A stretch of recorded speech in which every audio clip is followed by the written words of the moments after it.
समर्थकांनी स्तुती केली असली किंवा विरोधकांनी टीका केली असली तरी हा किताब पटकावणारे नरेंद्र मोदी हे पहिले भारतीय नाहीयेत। 1930 मध्ये महात्मा गांधींनी हा किताब पटकावलेला होता, हे अनेकांना माहिती नसेल। वयात पुढच्या बातमीकडे, पहिल्या मंगळ मोहिमेच्या यशानंतर भारतीय अवकाश संशोधन संस्था इस्रोने आता दुसऱ्या मंगळ मोहिमेची तयारी सुरू केली आहे। मंगळवार अर्थात दुसरं अधिक अद्ययावत यान पाठवण्याची इस्रोने मंगळावर आता तयारी सुरू केली आहे। या मोहिमेच्या यानावर कोणती वैज्ञानिक उपकरणं बसवण्यात यावीत यासाठी देशभरातील संशोधन संस्थांना प्रस्ताव पाठवण्याचं आवाहन इस्रोने केलं आहे। मंगळावरील दुसऱ्या मोहिमेला मार्स ऑर्बिटर मिशन असं नाव देण्यात आलं।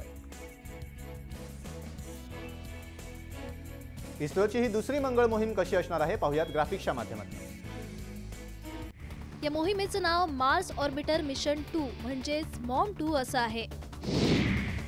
या मंगळयानाचं प्रक्षेपण मार्च 2018 मध्ये होण्याची शक्यता आहे।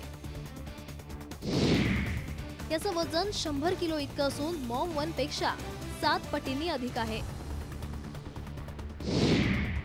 MOM-2 साठी आवश्यक वीज 1000 वॅट इतकी लागते, तर MOM-1 साठी 840 वॅट इतकी वीज लागते। MOM-2 ची कक्षा मंगळाभोवती वर्तुळाकार 5000 किलोमीटर। या मोहिमेचं उद्दिष्ट मंगळाच्या भूतकाळातील स्थितीचं आकलन करणं, मंगळावरील जीवसृष्टीची शक्यता तपासणं, तसंच मंगळाच्या वातावरणातील बाष्प आणि कार्बनचा ऱ्हास का आणि कसा झाला याची कारणं शोधणं हे आहे।